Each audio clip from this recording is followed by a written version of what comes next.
ئەگەرچی هێرشەکەی لە کەرتی غەزەوە کرایە سەر ئیسرائیل، سەرەک وەزیری ئیسرائیلی ناچار کرد بەوەی کۆتایی بە سەردانەکەی هەفتەی ڕابردووی بێنێ بۆ واشنگتن، بەڵام کاتێک گەڕایەوە بەڵگەنامەیەکی گرنگ و هەستیاریشی بەدەستهێنا بوو لە کۆشکی سپی.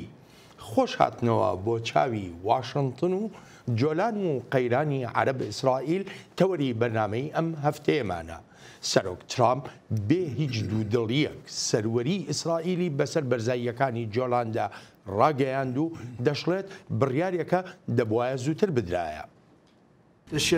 دەبوایە ئەمە پێشتر تەوا بکرایە، یاڕێ دەبوایە زۆر پێشتر سەرۆکەکان بیان کردایە، بەڵام لەبەر چەند هۆکارێک نەیان کردووە. من زۆر بە شکۆمەندی دەزانم کە کردم. ئەلبەت ئەمەش یەکێک بۆ لەو بڕیارە گرنگانەی دەمێ ساڵە تەل ئەڤیڤ چاوەڕوانی دەکرد، هەر بۆیەشە خۆشحاڵیەکی زۆر بە سەرۆک وەزیری وڵاتەکەوە دیار بوو. ئەو ڕاگەیاندنەت لە کاتێکدایە کە جۆڵان ئێستا لە هەموو کاتێک زیاتر بۆ باری یاسایشی ئێمە گرنگە، چونکە ئێران هەوڵی دانانی بنکەکانی خۆی دەدات لە سووریادا تا هێرش بکاتە سەر ئیسرائیل. جۆلان لە زۆر ڕەهەندەوە بۆ ئیسرائیل گرنگە و لەسەر و هەموو شیانەوە لە ڕەهەندی ئاسایشیەوە بۆ پارێزراوی دەوڵەتی جوو گرنگە. لە یەک کاتدا لەسەر چەند لایەنێکەوە ئیش دەکەین. یەکێکیان دۆسیەی جۆلانە کە زۆر دوور نییە لێرەوە. سەروەری جۆلان کە چەند ڕۆژێک پێش ئێستا سەرۆک ترامپ دانی پێدانا، ئەمە دەستکەوتێکی گەورەی دیپلۆماسیە بۆ دەوڵەتی ئیسرائیل و بۆ خۆم شانازی پێوە دەکەم و سەربەرزم بەوەی پاش 52 ساڵ ئەم دەستکەوتم بۆ گەلی ئیسرائیل هێنا. لەو دی و بەرزایەکانی جۆلانەوە سووریا و ئێران هەن. تاران هەمیشە لە هەوڵی هێنانی موشکی دوورهاوێژدایە بۆ سووریا، موشکی پێشکەوتوی کوشەندە. ئێمە ئامادە نین تا بەوە قایل بین بەرەنگاربوونەوەی ئێمەش بەرامبەر بەو بوونە لەشکریەی ئێران لە سووریادا هەمیشە بەردەوام دەبێت. هەر چۆنێک بێت ئەم ڕاگەیانەی سەرۆک ترامپ وەک گورزێک بوو بە ڕووی حکوومەتی سووریادا کە جۆلان بە خاچ خۆی دەزانێت. خطورة مثل هذه الممارسات الأمريكية ئەو ڕێشۆنانی ئەمریکا مەترسیدارن چونکە ئاڕاستەیەکی کوێرانی بێپێشینەی بەڕێوەبەرایەتی ئەمریکا نیشان دەدات بۆ لولدانی ڕێبازی نێونەتەوەی و سوکایەتی پێکردنینەتەوەی گرتوەکان و بربەس خستنە بەردەم هەموو بڕیارەکانی ئەم ئەنجومەنە و ئەنجومەنی گشتیش کە تایبەتن بە قەیرانی عەرەب ئیسرائیل لە کاتێکدا دەبێت کۆتایی بهێنرێت بە داگیرکاریەکانی 1967 ئیسرائیل بۆ خاکی عەرەب. یەکێک لە پرسیارەکان ئەوەیە بۆچی لە ئێستادا ئەو بڕیارە ڕادەگەیەنرێت، هەرچەندە پسپۆر لەو بڕوایەدان لە چەند مانگێک لەمەوبەرەوە ئەم بڕیارە دراوە یان هەر هیچ نەبێ ئەم بڕیارە تایبەتە بە جۆلان داڕێژراوە، بەڵام ئێستا ڕادەگەیەنرێت.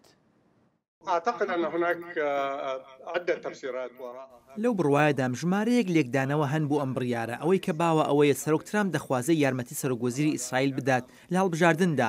ئەمە بێلەوەی لە چەند مانگی ڕابردوودا فشارێک هەبوو لەلایەن ڕێبرانی ئیسرائیلەوە بۆ سەر بەڕێوەبەرایەتی ئەمریکا تا بەم ئاڕاستەیەدا بڕوات. بڕواش وایە بڕیارەکە هاوکاتی سەردانەکەی سەرەتای ئەمساڵی جان بولتن ڕاوێژکاری ئاسایشی نیشتمانی ئەمریکا درابێت کە کردی بۆ ئیسرائیل. دوابەدوایی هێرشە موشکیەکەی کرایە سەر ئیسرائیل، تەل ئەڤیڤ هێرشی ئاسمانی کردە سەر بنکەکانی حەماس و دوای ئەوەش میلیشیا فەلەستینیەکان هێرشی تری موشکیان کردووە. چاوی واشنگتن بۆ ئەم بەرنامەیە میوانداری دکتۆر خەلیل جەهشان دەکات. دکتۆر خەلیل سەرۆکی نێوەندی عارەبە لە واشنگتن دیسی، پسپۆڕی زانستە سیاسیەکانە و خاوەنی ژمارەیەکی بەرچاوی لێکۆڵینەوەیە لەسەر قەیرانەکانی ڕۆژهەڵاتی ناوەڕاست. دکتۆر خەلیل سەرەتا زۆر سپاس دەکەم بۆ ئامادەبوونت لەم بەرنمەیەدا. با هەر یەکسەر پرسیاری یەکەمیشم لە جەنابەت بکەم، چاوەڕوانکرا بوو سەرۆک ترامپ لەم کاتەدا بڕیارێکی لەو شێوەیە بدا کە جۆلان وەکو خاچی ئیسرائیل بناسێنێت و سەروەری ئیسرائیل بەسەر جۆلانەوە مۆر بکات؟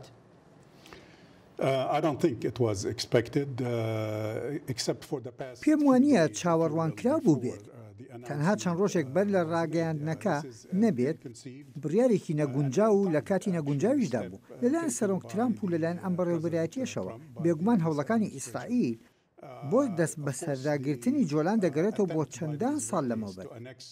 پاشداگیریکردنەکانی ساڵی 1967 داوا هەبوون تا دەست بەجێ لەو کاتەدا جۆلان بخرێتە سەر ئیسرائیل، بەڵام تا ساڵی 1970 بە جێ نەگەیەندرا. کە ئیسرائیل لەو کاتەدا جۆلانی خستە سەر ئیسرائیل. هەر چۆنێک بێت لەو کاتەدا کەس دانی بۆ دانێنە بە ئەمریکاشەوە. تەنانەت بەڕێوەبەرایەتەکەی ڕیگەن دژی ئەوە بوو وەک خاکی سووریا لە جۆلانی دەڕوانی و دانوستانیشی بە پێویست دەزانین لە نێوان ئیسرائیل و سووریادا وەک بەشێک لە ئایندەی پرۆسەی ئاشتی. جابۆیە ئەو بڕیارە مای سەرسوورمان بوو، بەڵام پێدەچێت بەڕێستران بۆ هەردوو مەبەستی ناوخۆی ئەمریکایی و ناوخۆی ئیسرائیلیش و هایداناوە کە کاتەکە لە ئێستادا گونجاوە بۆ ئاوەها بڕیارێک. بەڵام ئێمە وەکو جۆمان لە سەرۆک ترامپ بوو، ینی باز لەوە دەکات دەڵێ دەبواە زۆر پێشتر ئەم بڕیارە بدرایە و سەرۆکەکانی پێشتر ئەم بڕیاریان بدایە. ئەمەش بەمانایەکتر لای من ئەوەیە کە ئەم بڕیارە پێشتر ئامادەکاری بۆ کرابوو، ئامادە باشیەک هەبوو کە هەر سەرۆکێک بێ مۆری بکە، بەڵام ئەگەر نەکرابێ دیارە هۆکاری تری خۆی هەبووە. لەگەڵ هەموو ڕێزێکمدا ئەوە بە هیچ شێوەیەک ڕاز نییە. بە پێچەوانەوە ئەو بڕیارە نەک هەر پێشتر نەدراوە، بەڵکو هەموو بەڕێوەبەرایەتیەکانیش دژایەتیان کردووە. تا ئەم بەڕێوەبەرایەتی ترامپ بەڕێوەبەرایەتیەکانی پێشتر ئەو داوایەی هەندێک لە ئیسرائیلەکانی ڕەت کردوێتەوە لە ڕاستیشدا زۆرێک لە حکوومەتەکانی ئیسرائیل لە ساڵی 1970ەوە تا ئێستا داوای وایان نەکرد کە جۆلان بخرێتەوە سەر ئیسرائیل. بەڵام زۆربیان قایل بوون بەوەی ئەوە خاچێکە و لەلایەن ئیسرائیلەوە داگیرکراوە. پێویستە بەپێی یاسا و ڕێو شوێنە نێونەتەوەییەکان لەگەڵ سووریادا دانوستانی لەسەر بکرێت. ڕابین و پێرس و ئۆڵمێرد و ئەوانی تریش دانوستانیان لەگەڵ سووریاییەکاندا دەکرد.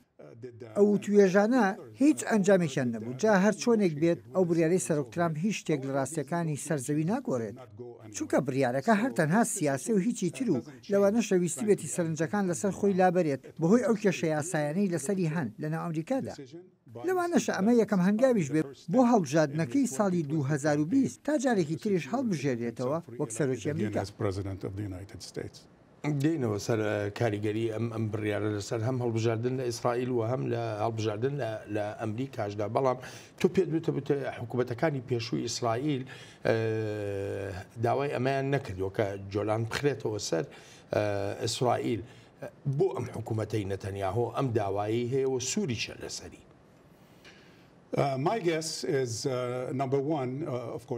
بە مەزەندەی من و بە پلەی یەکەم وەک دەزانیت هەڵبژاردنیش لە ئیسرائیل بەڕێوەیە. ڕۆژی 9 دەکرێت. بەڕێز نەتەنیاهۆ لە ڕۆژێکی باشدا نییە بە پێی ڕاوەرگرتنەکان لە پێش نییە وەک ئارەزوویەک. خاڵی دووهەمیش ئەوەیە ئەویش وەک بەڕێز ترامپ گرفتی یاسایی هەیە. وەزیری داد لە ئیسرائیل هەڕەشەی گوناهبارکردنی بەڕێز نەتەنیاهۆ دەکات بەلایانی کەم لەسەر 3 تاوانی سەرەکی، لەوانە دەستبردن بۆ پارەی گشتی گەندەڵی و هەروەها بەرتی وەرگرتنیش. جا بۆیە هەوڵ دەدات وەک پێش تۆزێک گوێمان لێبوو لە قسەکانی. ئەوە منم وەک سەرۆکوەزیر جۆلانم لەسەر دەفرێکی زیوین بۆ هێناون. نەتەنیاهۆ دەیەوێت سەرنجەکانی دەنگدەرانی ئیسرائیلی لەسەر خۆی لابدات بەو جۆرە لێدوانانە کە جۆلانی خستۆتەوە سەر ئیسرائیل کە مەرجیش نێوەها بێت. بەڵێ توانی قەنەعەت بە بەڕێستان بکات تا ڕای بگەینێت ئەو ڕاگەیاندنا بەهایەکی یاسایی نییە وەک ئەو وایە. بۆ نمونە من ڕای بگێت کە جۆلان خاچی تووشیایە، ئەوە هیچ نرخێکی نییە چونکە یاسای نێونەتەوەیی جۆلان بەڕێوە. من دەگەڕێمەوە بۆلات. ئەم کێشانە جارێکی تریش براونەتەوە ناو ئەنجومەنی ئاسایشی نەتەوە یەکگرتووەکان. لەوێش جەخت دەکرێتەوە لەوەی دەبێت هەموو هەنگاوەکان بە پێی بڕیارەکانی UN بن. سکرتێری گشتی نەتەوە یەکگرتوەکان ئاگادار کراوەتەوە لە پەرەسەندنەکانی سەبارەت بە جۆڵانی داگیرکراو هەڵوێستینەتەوە یەکگرتوەکان بە پێی بڕیارەکانی ئەنجومەنی ئاسایش و ئەنجومەنی گشتیەوە ئاشکران. هاوڵەکانی UNش بۆ کاراسانکردنی پرۆسەی سیاسی لە سووریادا بە پێی بڕیاری 2054 بەردەوام دەبێت لەسەر بنچینەی سەروەری و یەکپارچەیی و سربەخۆیی و سەروەری ئەم وڵاتە. سووریاییەکان لە UN ئەم بڕیارەی سەرۆک ترامپ دەبەستنەوە بە شەڕی ناوخۆی سووریاوە. وەک دەڵێن ئەوەش سەلماندنێکی ترە کە قەیرانی ناوخۆی سووریا شتێکی ناڕەوا بووە بەرامبەریان کراوە. يذكر السادة الزملاء المخضرمون هاوکارە ژیرەکانم لەم ئەنجومەنەدا لەوانەیە لە بیریان بێت کە هەر لە یەکەم ڕۆژی ئەم شەڕە تیرۆرکاریە لە سووریادا بە ڕێبەرایەتی هەندێک وڵاتی ناسراوی دیاریکراو پشتڕاستمان کردەوە کە ئەم شەڕە لە پێناو بەهێزکردنی داگیرکاریەکانی ئیسرائیلدایە و هەروەهاش بۆ دڵنیابوون بوو لەوەی داگیرکردنەکان بەپێی ئەجەنداکانی ئەمریکا بەڕێوە بچن. بڕیاری سەرۆکی ئەمریکا سەبارەت بۆی بە سەروەری ئیسرائیل ناودێری دەکات لە جۆلانی سووریادا ڕاستی قسەکانی ئێمەی نیشاندا پەردەی لەسەر پیلانەکان هەڵماڵی و بە تایبەتیش ئەوانەی دژ بە وڵاتەکەم دەکرێن. نوێنەری ئیسرائیل هێرشێکی تون دەکاتە سەر سووریاییەکان ئەنجومەنی ئاساییشدا و بە ڕاشکاوی پێیان دەڵێت ناکرێ ئێوە خاوەنی ئەو بەرزاییانە بن تا بۆ کوشتن و وێرانکردن بەکاری بێنن.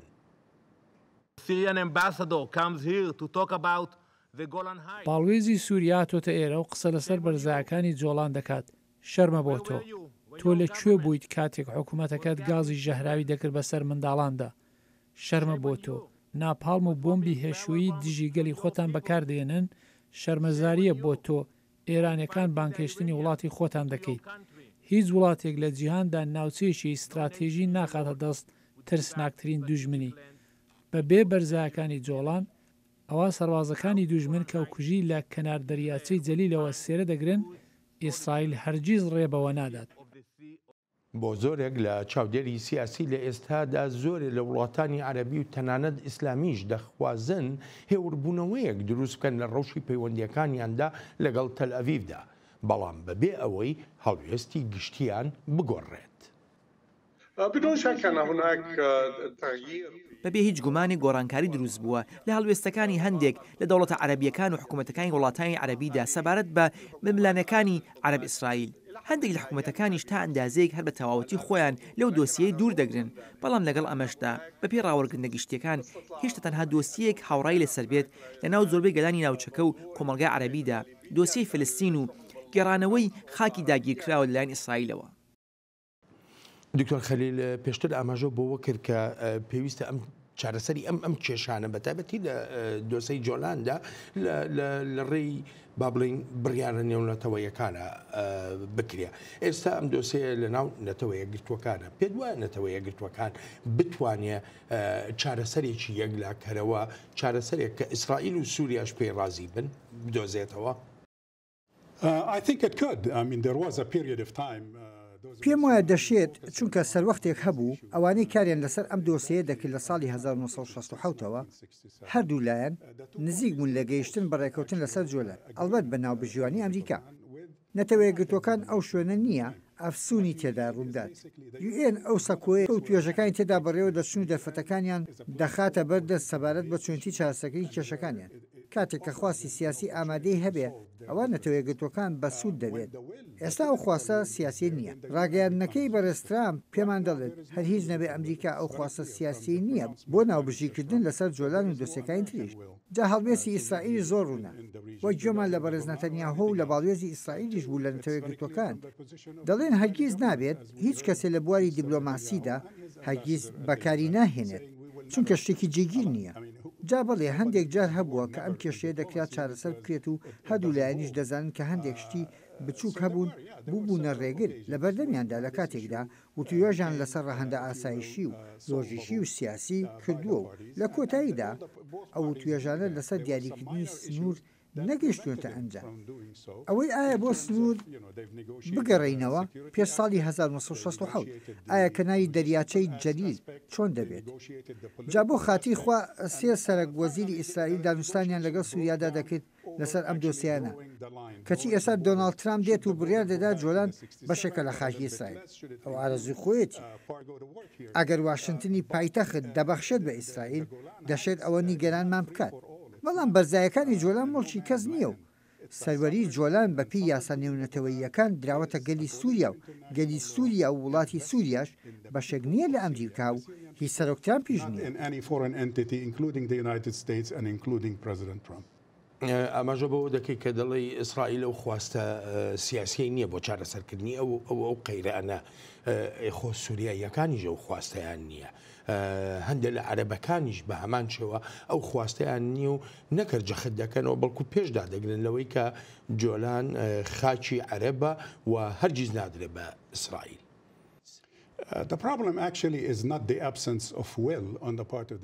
کێشەکە هەرتەنها لە غیابی ئەو خواستانەدا نییە، هێندەی ئەوەی پەیوەندی بە سووریەکان و هەندێک لە عەرەبیشەوە هەیە بۆ چارەسەرکردنی کێشە و قەیرانەکان. بە پێچەوانەوە بینیمان ڕۆژی یەکشەمە لە وڵاتی تونس کۆبوونەوە و باسییان لە پێویستی دانوستانی ئاشتی دەکردەوە لەگەڵ ئیسرائیلدا بۆ چارەسەری هەمیشەیی بەدان پێدانانی دەوڵەتی ئیسرائیلیشەوە. بەپێی ڕەوایی نێونەتەوەیی و بەپێی بڕیارەکانی ئەنجومەنی ئاسایش و هەروەها بەپێی پلانی عەرەب بۆ ئاشتی.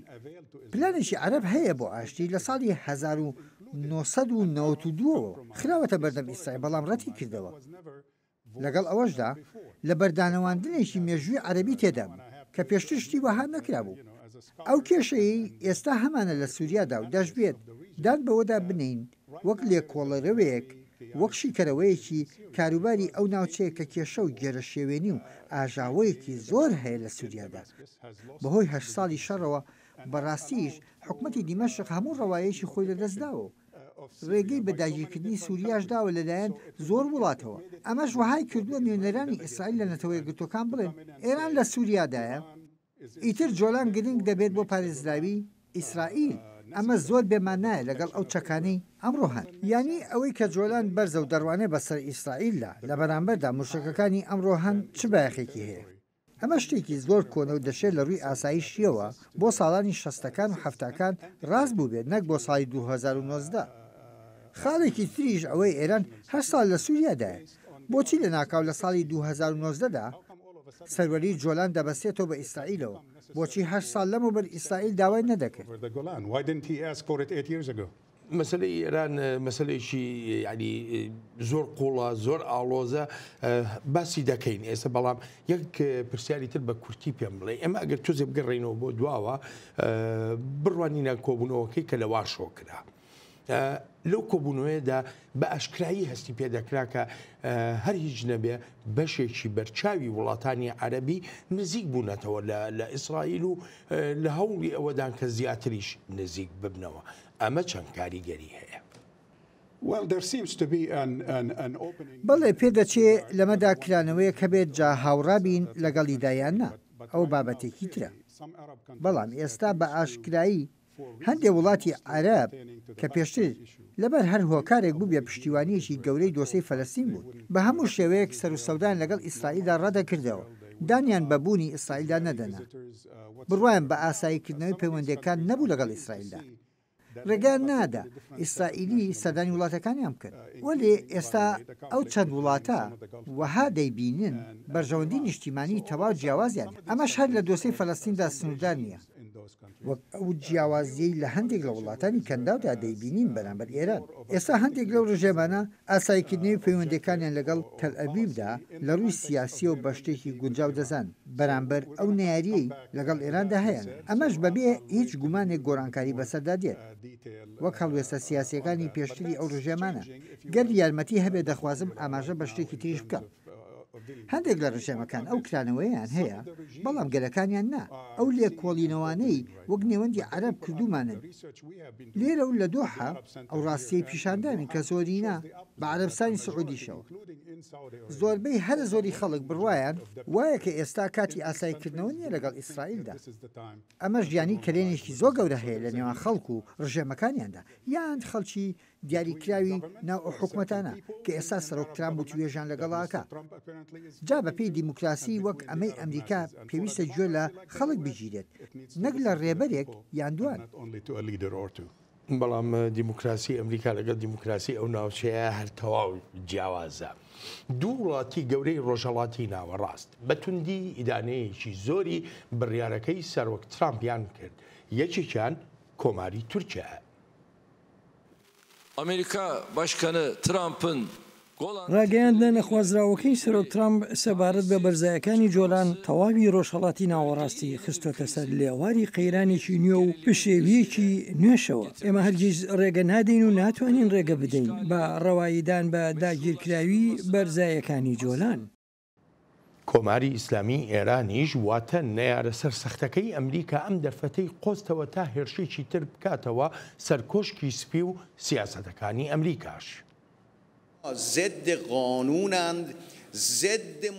کاربەدەستانی ئەمریکا دژی یاسان و دژی سەودای ئاشتەوایی و ئاشتین لە جیهاندا لایەنێکی ڕاستیست و شەرخوازدەستی بەسەر کۆشکی سپیدا گرتووە و باڵی کێشاوە بەسەر ئەمریکادا لەسەر ئاستی جیهانیشی وڵاتێک ڕێگە و میکانیزمەکانی ئەوانی بەلاوەپەسەند نییە پێویستە بەرەنگاری ببینەوە بەو شێوەیە بتوانین سەر بکەوین.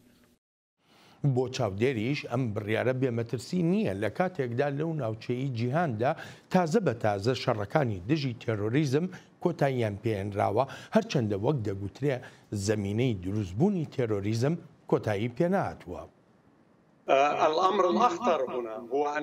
دۆسیە مەترسیدارتر لەم بڕیارەدا ئەوەیە کە تا ئەندازەیەکی زۆر دەبێتە مای هەڕەشە لەسەر تەواوی سەقامگیری ناوچەکە و دەچبێتە مای هەندانەوەی هێزە تۆندڕەوەکان و هەروەهاش ئەو لایەنانی بەهێز دەکات کە پشتیوانی لە تۆریزم دەکەن. واتە ئەوانەی هەمە جۆرە چارەسەرێکی ئاشتیانە بۆ ئەم دۆسیە ڕەت دەکەنەوە. ئەم بڕیارە وەها دەکات ئەو لایەنانە وەها بیر بکەنەوە کە ئیتر دەرفەتێک نەماوەتەوە بۆ گەیشتن بە چارەسەرێکی ڕەوا و هەمیشەیی لە ڕێی میکانیزم و ڕێگەی ئاشتیانەوە. دکتۆر خەلیل دوو وڵاتی گەورەی ناوچەکە دژی بڕیارەکەی سەرۆک ترامپن و لە بەرژەوەندی فەلەستینیەکان قسە دەکەن. حەز دەکەم پرسیارەکەم زۆر بەڕاشکاوی لە جەنابەت بکەم. ئەوەی تورکیا و ئێران باسی دەکەن وەکو پەندە عەرەبیەکەی کە دەڵێ ئەوە لە خۆشەویستی عەلیە یا لە ڕقی عومەرەوە دەکەن. لەوانەیە بەڵام ناتوانین گشتاندنێک بۆ ئەمە بکەین لە نێوان هەموو وڵاتانی عەرەبیدا و 400 ملیۆن عەرەب. ئێمە باسمان لە 22 وڵاتی عەرەبیە. هەر یەکێک لەو وڵاتانە ئەجێندای خۆی هەیە و بەرژەوەندی نیشتیمانی خۆی هەیە و پێناسەی جیاوازیشان هەیە بۆ بەرژەوەندیە نیشتیمانیەکانیان. بەڵام پێم وایە بە ئاشکرایش هەست بە فشارەکانی خەڵکی خۆیان دەکەن لە کۆبوونە لوتکەیەکەی تونوسدا و دواتریش ڕاگەیاندنەکەی بڵاویان کردەوە. بەندی یەکەم پشتیوانی بوو لە مافەکانی گەلی فەلەستین. پشتیوانی لە داوای گەلی فەلەستینی کرا بۆ چارەسەری ئاشتیانە و ئەو چارەسەریەشیان دیاری کردبوو بۆ هەبوونی دەوڵەتێکی سەربەخۆی فەلەستینی کە ئۆرشەلیم پایتەختی بێت. دەمەوێت بڵێم هاوڕاییەک هەیە لە نێوانیاندا یان تێکڕاییەک هەیە، بەڵام نازانم چەند ڕازگۆن ناتوان بچمە ناو مێشکیانەوە تا بیخوێنمەوە و بزانم ڕازگۆنیاننا. دەتوانم بڵێم هەندێکیان لە بەشێکی تریان ڕازگۆترێت. بەڕاستیش بیڵێم ناتوانم هیچ پرسیارێک و گومانێک بخەمە سەر خەڵک لە وڵاتانەدا. چونکە کاتێک ڕاوەرگرتنێکی زانستیانە دەکەین دەبینین لە سەدا هەفتا و هەشتا و تەنانەت نەوەتی خەڵکیش کاتێک ڕوبەڕوو پرسیاریان لێ دەکەین وەڵامەکانیان ئاشکرا. ئەو ڕاوەرگرتنانەمان لە 12 وڵاتدا کردووە. The last survey we did was in 12 countries throughout the region. The answer was clear. من پرسیارەکەم زیاتر لەسەر ئێران و تورکیا بوو نەک لەسەر وڵاتانی عەرەبی و گەلانی ناو وڵاتانی عەرەبی. پرسیارەکەم لەسەر ئێران و تورکیا ئایا ئەوان لە خۆشەویستی بۆ عەلی ئەم جۆرە لێدوانانە دەنیا لە ڕقی عومەرە؟ I think basically that those two countries have their own agendas. پێم وایە هەر یەکێک لەو دوو وڵاتە ئەجەندای خوانیان هەیە. ئەو دوو وڵاتە عەرەب نین و بەبێ هیچ گومانێکی لە ڕابردووشدا دۆسەی فەلەستین و دۆسەی جۆلانیان بۆ بەرژەوەندی خۆیان بەکارهێناوە. با بە ڕازگۆیی بیڵێم بوونی هەر یەکێک لەو دوو وڵاتە لە ئێستای سووریادا خۆ دەزانین لە جۆلان نین، بەڵام لە سووریادان. ئەمەش داگیرکردنە هەرچەندە بە شێوەیەک لە شێوەکان هۆکارەکەی ڕژێمی سووریایە. وەک بڵێ بانگشتی کرد ڕژێمی سووریا تا ئاستێکی زۆر متمانەی لایگەلی سووریا نەماوە بەهۆی ڕووداوەکانی 8 ساڵی ڕابردووە و ڕەوایی خۆی لەدەستداوە. جا ئایا ئێران و تورکیا ئەو دۆسیانە بۆ مەبەستی سیاسیانی خۆیان بەکاردەهێنن؟ بەڵێ و بەبێ هیچ گومانێکیش بۆ مەبەستی سیاسی خۆیان بەکاری دەهێنن. خۆ ئەگەر ئەو مەبەستە سیاسیانیان لەگەڵ خواستی گەلی سووریا و عەرەبدا هاوتەریب بن ئەوە با هەبن، بەڵام نەک هەر هاوتەریب بن، بەڵکو یەکیش ناگرنەوە و جیاوازێکی زۆریش هەیە لە ڕێبازی ئێران و تورکیادا گەر بەراوردی بکەین لەگەڵ ڕێبازی عەرەبیدا. من حەزەکەم پرسیاریش هەر لەسەر ئەو بابەتە لێ بکەم. تورکیا بەشێک لە خاچی سووریای داگیر کردووە بە شاری ئەفرینیشەوە. ئێران نەکە لە سووریادا بەڵکو مەترسێکی گەورەشە بۆ ئاشتی و ئاسایش و سەقامگیری ناوچەکەش. بڕیارێکی لەم شێوەی سەرۆک ترامپ کە داوێتی چەندێک بەشداری دەبێت بۆ سەقامگیری چەندێک دەتوانێت ئەو ناوچەیە سەقامگیر بکە. پێدوانیە مەترسی تێرۆریزم وان لێ بکە کە جارێکی کە فراوانتر سەر هەڵ بدەنەوە یا دروست ببنەوە؟ بەڕاستی لە پەیوەندی بە سووریاوە لەو بڕواایەدا بوونی ئەو هەموو هێزە بیانیەی لە 8 ساڵی لەمەوبەرەوە لە سووریان هۆکارێکی ڕاستەقینەیە بۆ تێکچوونی ڕەوشی ئاسایش و سەقامگیری ناوچەکەدا هۆکار بووە بۆ درێژە کێشانی شەڕی ناوخۆی سووریا وەک گوتم هەر یەکێک لەو وڵاتانە ئەجێندای خۆیان هەیە مەبەستی سیاسیانی خۆیان هەیە لە هەندێک باردا ئەو مەبەست و ئەجێندایانە لەگەڵ ژەمی سووریادا یەکەگرنەوە بەڵام بۆ چارەسەرێکی سیاسیانە و ئاشتیانە نا ئەوەی قەیرانی سووریا پێویستیەتی چارەسەریەکی سیاسیانەیە بەڕاستیش هەر تەنها بوونی ئێرانیان تورکیا نییە بەڵێ بوونی ئەو دوو وڵاتە لەوێ کاریگەریەکی نەرێنی هەبووە بەسەر ئاشتی ئاسایشەوە لە سووریادا بەڵام بە هەمان شێوە ئیسرائیلیش ڕۆژانە ئیسرائیل جموجۆڵی هەیە لە هێرشکردن و فرین بە ئاسمانی سووریا و بۆردومانکردن جا دەتوانم بڵێم سووریاش تا ئەندازەیەکی لەلایەن ئیسرائیلەوە داگیرکراوە ئەمەی دەیڵێم بێ لە جۆلان بەڕاستی هەمان شتیش بۆ ئەمریکا ڕاستە چونکە هەندێک لەو لایەنانی ئێمە وەک ئەمریکا پشتیوانیان دەکەین هەندێکیان ڕەواییان هەیە و هەندێکیشان نا سەرۆکی ئێستای ئەمریکاشدان بەوەدا دەنێت سەرۆکەکانی پێش خۆی هەڵەیان کردووە کاتێک ژمارەیەکی زۆر وڵات لە ناو سووریادا دەبێت ئەوە پێکدادانی بەرژەوەندەکان دروست دەبن وەک ئێستای ناو سووریا سووریاش دەبێتە قوربانی دەگەڕێمەوە وڵات ئیسرائیل بەڵگەی مێژوویی دەخاتە ڕووکە جۆلان هەر تەنها خاچی ئیسرائیل بووە و ئێستاش جارێکی تر جەخت دەکاتەوە لەوەی جۆلان وەک بەشێکی دانەبراوە لە ئیسرائیل. لە ماوەی ئەم 52 ساڵی ڕابردوودا کە ئێمە لێرەین زیاتر لە 30 کنیشتی دێرینی جوولەکە لە بەرزایەکانی جۆلان دۆزراونەتەوە جۆلان بە درێژایی مێژوو هیجوو بووە هەمیشە بەشێک بۆ لە ئیسرائیل بڕیارەکەی سەرۆک ترامپ و مۆرکردنیشی ئاماژەشە بەوەی جۆلان ئیسرائیلیە و هەروەها ئاوەهاش دەمێنێتەوە. عەرەبیش لە سووریا بە پێچەوانەی ئیسرائیلیەکانەوە ئاماژە بە بڕیارە نێونەتەوەیەکان دەکەن لەسەر ئەو ناوچە مشتومڕ لەسەرە.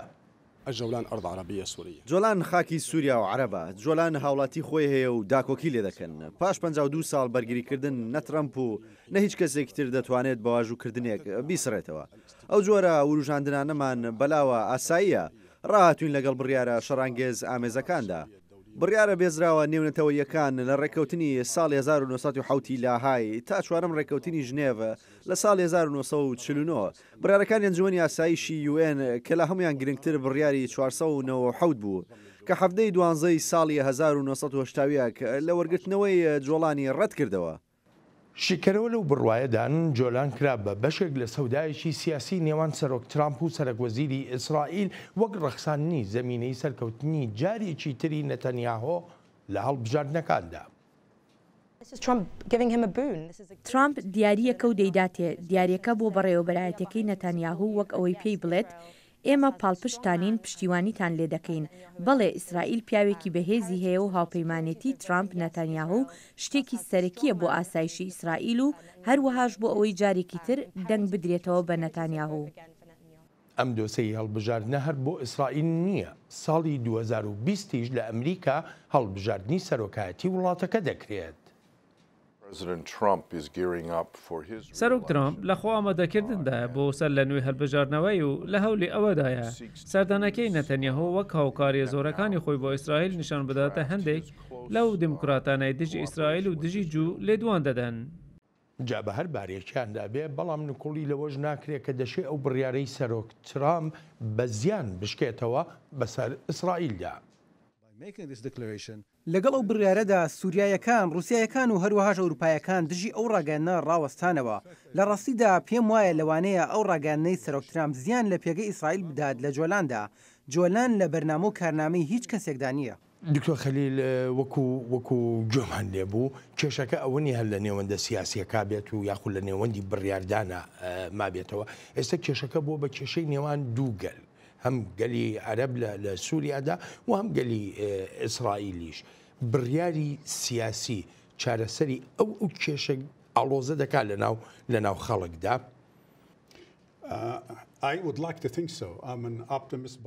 ئەس دەکەم ئاو هابێت سروشتی خۆم ئەوەیە کە گەشتبینم بەڵام ئەم جۆرە هارمۆنیەتە کۆمەڵایەتیە پێویستی بە ئاشتی هەیە بە ئاشتی سیاسی ناتوانیت هارمۆنیەتێکی کۆمەڵایەت لە نێوان دوو کەسدا دروست بکەیت کە یەکێکیان داگیرکرد بێت بەسەر ئەوی تریانە جا ئەوەی لەسەرمانە بیکەین چارەسەرکردنی ئەم کێشەیە پێویستە کۆتایی بە داگیرکردن بهێنرێت.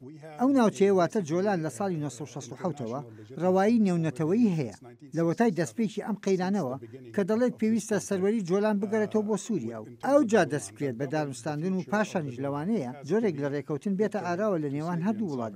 من زۆر جار لە جۆلان بوو خەڵک دەناسم نزیکەی 22,000 سووریایی لە جۆلان دەژین و زۆربیان دروزەکانن هەروەها نزیکەی 23 یان 24,000 نیشتەجێبووی جوو لەوێ. ئێستا ئەوە یەکێکە لە نیشتەجێبووە جۆکان کەوتی ئەمە وایە و ئەوە وەهایە. دواتر سەرۆک ترامپ هات و بڕیاریدا کە هی ئێم وەک بڵێ خودا بۆی مۆر کردبێ کە جۆلان بۆ ئەو دەبێت. ئەمە یاسای دارستانە بەو شێوەیە ئیش ناکرێت لە وەتای دوو هەمشەری جیهانیەوە ئەم جیهانە نەخزایە ناو سێ هەمشەرەوە چونکە قایربوون هەبووە بە بەڵگەنامە و یاسا نێونەتەوەیەکان. جا ئەگەر ئێمە بین و بە ئارەزوی خۆمان یان بەپێی ئاینی خۆمان بین و بڵین خوا ئەمەی بە من داوە ئەوە ینی ڕوبەڕووی قەیران و کێشەی بێکۆتایی دەبینەوە. ئیدی ئەو هارمۆنیەتە کۆمەڵایەتیەش نابینین کە تۆ باس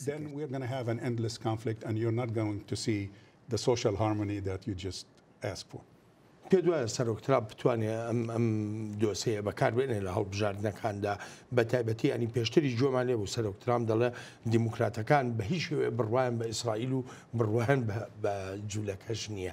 لەمەدا سەرۆک ترامپ سەرکەوتووە بێ بەڕایتەوە.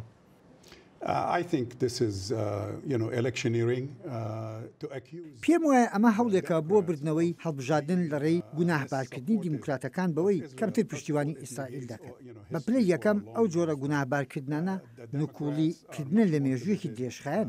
دیموکراتەکان زۆر زیاتر وابەستە چونکە زیاتر لە 170 دەنگی جوەکان لە هەڵبژاردنەکاندا دەچن بۆ دیموکراتەکان.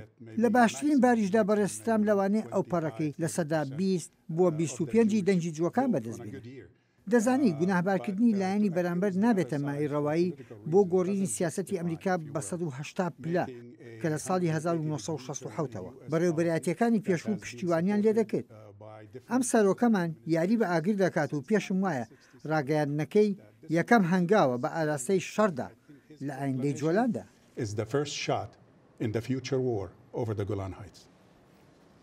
ئەمریکا دەتوانێت چی بکات باوا دابنین دیموکراتەکان لە دەسەڵاتان و کۆشکی سپیان بەدەستەوەی و نەگەر کۆشکی سپی هەردوو خانەی کۆنگرێسیشیان بەدەستەوەیە.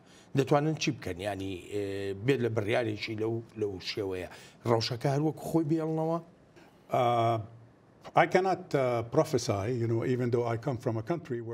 ناتوانم ئەو پێشبینیە بکەم هەرچەندە خۆم لە وڵاتێکەوە هاتووم کە زۆر پێغەمبەری تێدا بوون و کە هاتوونەتە سەر زەوی و وازی خۆیان دەدا بۆ ئایندا. بەڵام دەتوانم ئەمەت پێ بڵێم جارازام لە 2020 ئەبێت یان لە 2024 یان هەر کاتێکی تر بێت.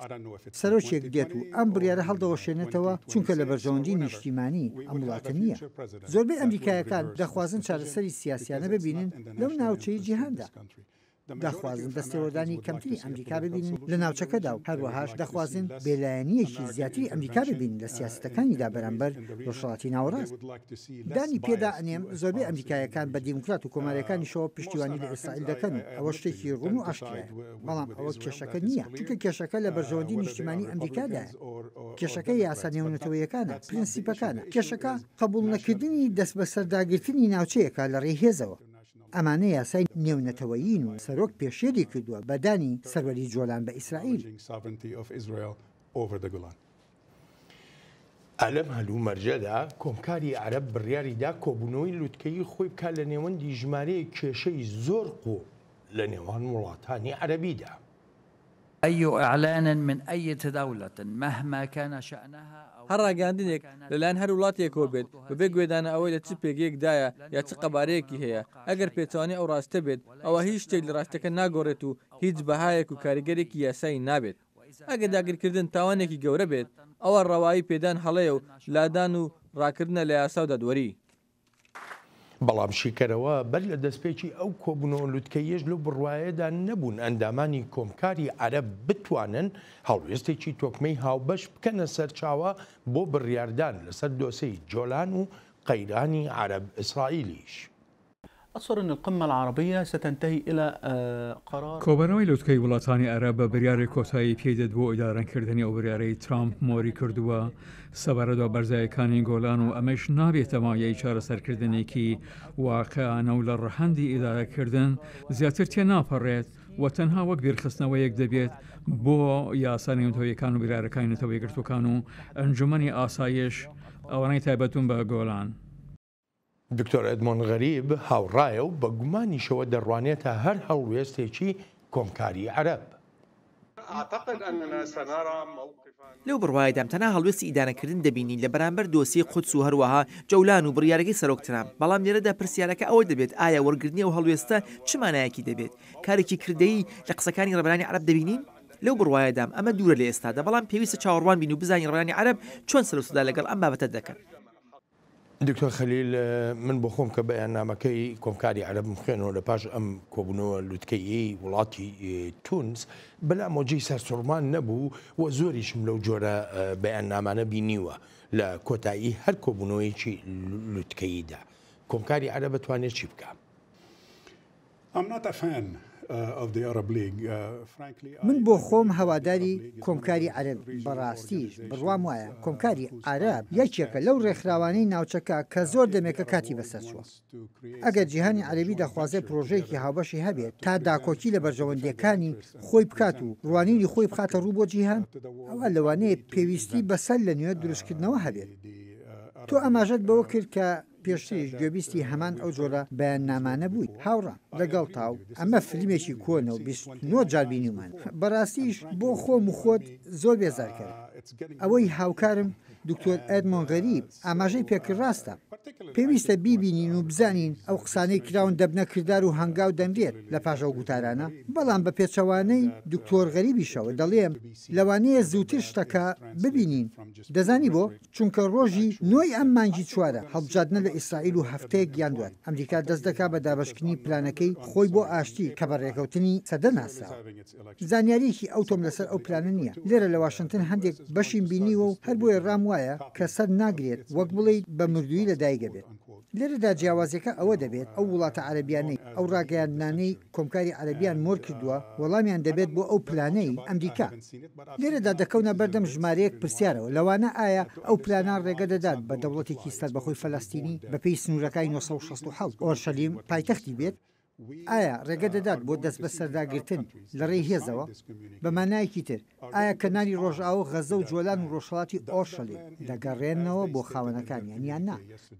جا ئەگەر ئەمانەی تێدا نەبن ئەو ئەسەرکردە عەرەبەکان ڕوبەڕووی گەلانی خۆیان دەبنەوە، چونکە خەڵک بەوە قایل نابێت و ڕاوەرگرتنەکانمان ئەو ئەنجامانەی پێداین. ئەمەش تاقیکردنەوەیەکە بۆیان و ئەم تاقیکردنەوەیەش زووتر دەکرێت و درەنگ ناکەوێت. دکتۆر خەلیل من لێتی ناشارمەوە من ژمارەیە هاوڕێم هەیە فەلەستینی. دانی زۆر جار کە دەکەوینە باسکردنی ئەم جۆرە دۆسیانەوە زۆر بە ڕاشکایی پێم دەڵێن ئەوەندەی عەرەب کێشەیە بۆ دۆسەی فەلەستین و چارەسەری سیاسیانە ئەوەندە لایەنی تر کێشە نین. حەزەکەم بزانم هاوڕای لەگەڵ ئەمایاننا. هاوڕام تا ئەندازەیەکی دیاریکراو ئەگەر پرسەکە ئەوە بێت ئایا لە 71 ساڵی ڕابردوودا ئەومان بینیوە کە هەندێک عەرەب بۆ مەبەستی تایبەتی بە خۆیان یاریان بە دۆسەی فەلەستینی کرد بێت لەسەر ئاسی ناوخۆ و ئاسی تریش. وەڵامەکە ڕێک و ڕەوان بەڵێ لەمەدا هاوڕام لەگەڵ ئەو دەربڕینانەی هاوڕەکانتدا. بەڵام هەندێک زیاد لە پێویست گەورەکراوە. بەڕاستی پێتی بڵێم زۆرێک لە فەلەستینیەکان و هەروەها خۆشم دووچاری بێهیوایی بووین لە بێتوانایی عەرەب بۆ یارمەتیدانی دۆسەی فەلەستین. بێ لە فەلەستین 21 دەوڵەتی عەرەبیت هەن. جیاوازی هەیە لەو سەر چاو سروشتیانی هەیەە. نوێنەرایەتی نزیکەی 400 ملیۆن کەسەکەن لە جیهاندا. بەڵام هێشتا هەڵوێستێکی هاوبەشی بەهێزیان نییە بەرامبەر بۆ دۆسیەیە. سەرکردە عەرەبەکان خۆیان دەڵێن بە پلەی یەکەم دێت و وەک لە ڕاگەیاندنەکانی تونسدا ئاماژەی پێکراو بە ئەرکی سەرەکیشی ناودێرەکەن. ئەمە بەڕاستی هیوابڕان دروست دەکات. هەر بۆیەشە خەڵک وەک هاوڕێکانت تێکەڵ بە سۆز باز لەوە دەکەن. بەڵام با ئەوەشمان بینەچێت بەبێ بوونی عەرەب دۆسەی فەلەستین هیچ مانا و بەهایەکی نابێت و فەلەستینیەکانیش نانیان نەدەبوو بیخۆت. فەلەستینیەکان ناتوانن نەڵێن سەرنج و پشتیوانی عەرەبمان ناوێت. ئەگینا لاواز دەبن و لە پەراوێز دەنرێت. ئیتر عەرەبیش لێرەوە یاری پێکردنی خۆی دەست پێ دەکات و ئەوەش ئەوەیە کە فەلەستینیەکان نایخواست. دکتۆر خەلیل زۆر سپاسە دەکەم بۆ بەشداریت لەم بەرنامەیە. زۆر سپاس. تا بەرنمەیەکی نوێی چاوی واشنگتن ڕێز و خۆشەویستی ستافی بەرنامە و هی خۆیشم بەڵێن ساڵح بەسەند بفەرمونون هەر لە خۆشیە جەتان بێڵی.